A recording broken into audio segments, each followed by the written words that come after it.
Story 1. Try to do the things you like. They don't understand that depression isn't a sadness to be countered with joy. Depression is a void of enthusiasm. It is closer to the feeling of dread. It is the dopamine sucked out of you and a constant low-lying existential dread and exhaustion. At least that's how best I can describe my experience. Story 2. Personally, I wish people would stop telling me to just get out more, think positive, or try harder. It feels dismissive, like they are oversimplifying something deeply complex. I also wish people would respect my need for space when I ask for it. Constantly prying or offering unsolicited advice when I am clearly struggling only makes me feel more overwhelmed and misunderstood.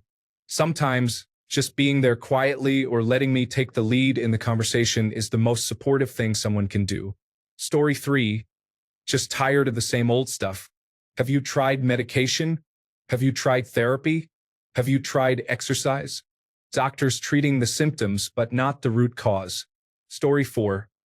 That everything is going to be okay. You should be thankful. You should be grateful. It will pass, you'll be okay. Stop being so negative when trying to express how you feel. You shouldn't feel that way. So many to choose from. The list goes on. Story 5. Call the National Suicide Hotline. I wouldn't wish that on my worst enemy. It's a terrible experience and just makes you more suicidal. Because if I trust you and say I'm depressed and in a bad spot, and share my soul in doing so, it's not a good look for you to say, here's the National Suicide Prevention Lifeline, then you're not my problem anymore. Story 6. I'd introduce them to the concept of sanesplaining.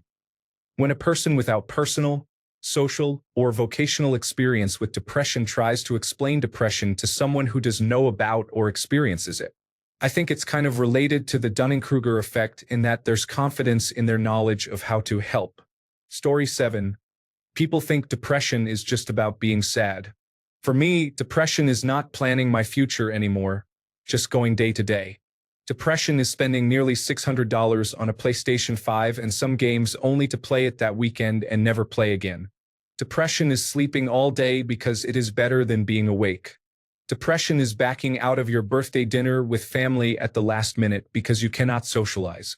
Depression is going to a concert or movie so you can get out of the house, but you do not remember it when it is over because you were somewhere else, not really there. Story 8. We are all depressed, as if I am unaware of the state of the world and its impact on us all. We are all hurting. It is not a contest about whose pain is worse. We do not all handle issues the same way, meaning you and I could go through the same thing, but how it impacts one of us can be far more severe. There are layers to everything. Story 9.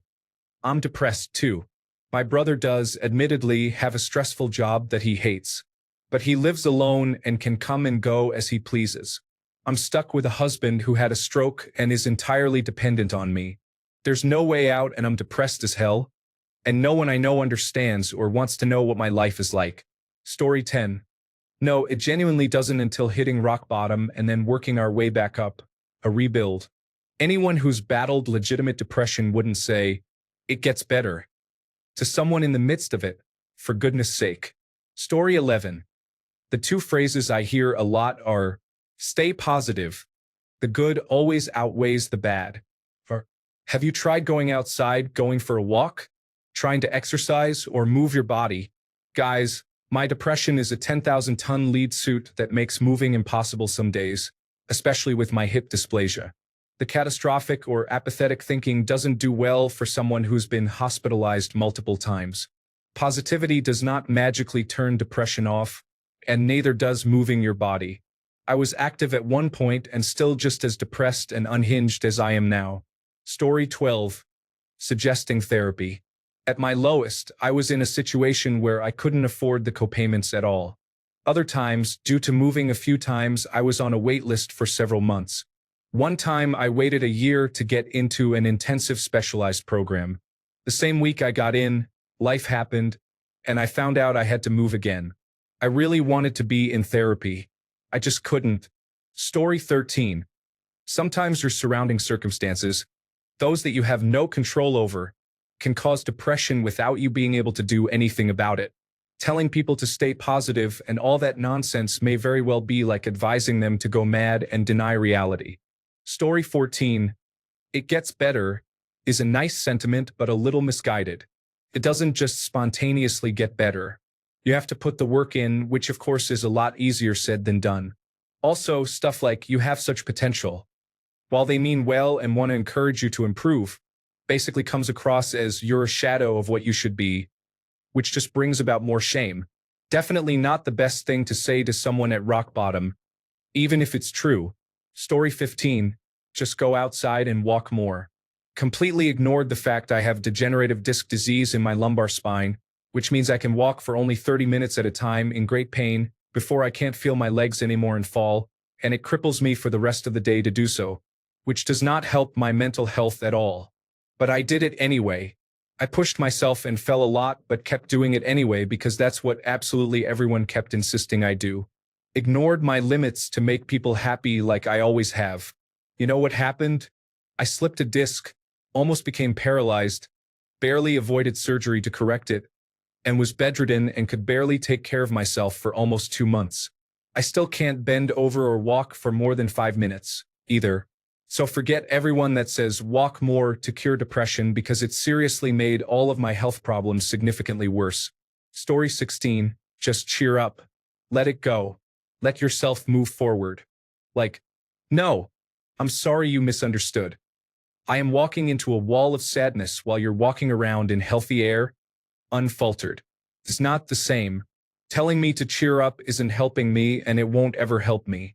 Story 17. I spent many years with depression, but have mostly recovered due to a combination of therapy, medication, and an improved environment. I think a blanket "stop giving me any advice at all" is what I would love to have said. Far too many people think depression is just being sad, that it can be fixed with things like seeing friends, exercise, or motivational words. For me, the best description of depression is that you lack hope. You feel that things are bad and won't get better, that you don't have any hope tomorrow will be happier than today, or in a year, or in 10 years. Giving someone hope is not an easy thing because, much like religion, hope is based on belief. You can't logic someone into feeling better, and trying usually makes it worse because it just comes across as pity. I'm a big advocate for medical treatments such as selective serotonin reuptake inhibitors because they help deal with constant negative feelings like anxiety. You don't feel like the future holds nothing for you if you don't feel anything at all. You can then use this to work on the root causes or thinking patterns with therapy. There are different things you can try such as cognitive behavioral therapy, which was the main thing that helped me. Actually motivating myself to get up and help myself was a huge issue. If you don't think anything will be better, there's no reason to do therapy because it won't work, right? Going back to the original question, it starts with empathy. You need someone who understands, someone who's been there and fought the same fight. If you're not talking to someone who can display true empathy, they really have no advice to give. Story 18. You need to go outside, make some friends, and live your life, or any variation of that has the same energy as telling someone with no legs to just stand up and go for a run. Story 19. Not really advice, but something that absolutely doesn't help when I'm depressed and reaching out to someone is when they say, "I'm sorry. That is unfortunate. Can I borrow $10? Can you give me a ride to a place?" Story 20. Not currently struggling, but when I was 12 I expressed my suicidal thoughts to my parents, and my dad, who is a veteran, told me, "Life is only going to get worse, you don't even know sad." As if that was going to return my will to live, like, oh, I guess since this hell will only become more hot, I may as well keep living. And of course, toughen up. I attempted suicide that night. Story 21. Anything that starts with the word just get outside. Just interact with people more. As if it's so easy. They don't understand that just getting out of bed can be the most monumentally difficult thing you can do. That just brushing your teeth is downright exhausting. They trivialize things that can be very hard for a depressed person to do. They're making things worse for you and they don't have a clue. Story 22. People tell me all the time to focus on my happiness, but the whole point is that it isn't there. I've been tasked with a lot to live up to, and all I can say is that I'm working on it. Story 23. You matter to the world. I will admit I might be the world to someone, but the reality with over 8 billion people, 99.9% of the world doesn't even know I exist. Story 24. You should try waking up earlier in the morning and going outside. Not only have I never been a morning person, I have a treatment-resistant sleep disorder, and I live in a climate that is extremely cold in the morning. It is hard enough to get out of bed sometimes. It's impossible for me to get up early. To everyone around me, I seem lazy. Story 25. You have so much to live for. It's amazing to have people reinforce something positive like that, but in present times it doesn't mean much. The state of the world contributes heavily to people's depression, and those who don't realize it upset me. Story 26. What are we supposed to say? I have mild depression, and I just don't mention it so I don't put people in an awkward situation. When I need help, I avoid asking for help in unhelpful places. Your doctor, therapist, and partner are good places to start. Story 27. I have had medication-resistant depression for over 2/3 of my life, and people give me all sorts of advice as if I haven't tried it yet. Yoga, vitamins, walking, exercise, positive thinking, the supplement their naturopath sold them, and on and on. There is next to no medication I haven't tried, and I've done more modalities of therapy than I can remember at this point. People, I'm about to consider sticking a giant magnet to my brain or literal electroshock therapy. Trust me, I tried your easier stuff first. Story 28. They always think I just need to change something and I'll be happy, like get a new job, move to a new place, make a new friend, or start a new hobby. I have lived in 18 cities in 4 countries and worked 6 different types of jobs in 4 different fields. I have taken up a huge range of hobbies and spent years studying, though I'm not fluent in 5 foreign languages. I've taken up reading everything from various fiction genres to philosophy, cosmology, and immunology. I am constantly trying to improve myself and gain new credentials in whatever field I happen to be in at the time. Everything fascinates me, but nothing makes me happy. I have a small circle of close friends who love me as well as fun drinking buddies and acquaintances in at least 40 countries. I keep trying to find something that makes me happy, but I'm always stuck with myself and my negative view of the world. The world will never be what I want it to be, and I have no hope for the future. What change can I make that will fix that? Story 29. To be optimistic. And when I tell people I am a realist, they tell me being optimistic cannot hurt. I really do think it can, though. Sometimes if you are in a bad situation, you need to be prepared for the bad. My husband thinks I am just a downer, but blind optimism has never helped me.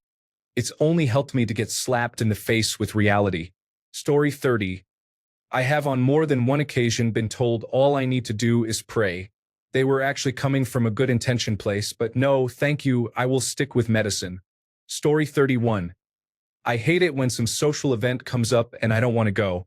Everyone in my family starts telling me that I have to go and that I'm not trying hard enough to get better.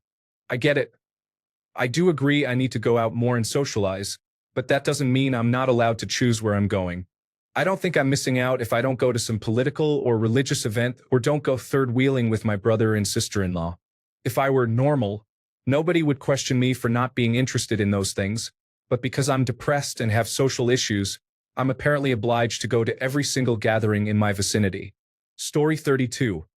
We joke about this constantly in my family because we get the same unsolicited advice that people think will fix it. Snap out of it, get out more, cheer up. Story 33. For a long time, I struggled with these same issues. No advice helped. My former behavior was very unhealthy. I would be very rude and belligerent towards people whom I felt had no power over me. I wanted others to also feel like I did, beaten down and worn out. Being like that also helped me feel something besides being depressed. I felt satisfaction through being mean. The only thing that helped me was medication and regular therapy. I am not cured, but I am 10 times better. Story 34. I understand it as well-meaning, but when I get unsolicited and generic advice on how to manage whatever stresses I'm going through, which my depression makes worse, it turns into me shutting down and becoming less likely to open up to them in the future. Sometimes I just want an ear, to know someone else has been there too and can empathize, maybe give me a hug. But everyone feels they have to solve my problems for me, and when it doesn't work, I feel like I'm not trying hard enough to fix my problem. Story 35. I wish they would stop saying, it's all in your head, forget about it. Because it's not as easy to forget about something when you are constantly around things and situations that trigger you to fall back into it. Story 36. It's not quite advice, but I got tired of hearing, why are you depressed?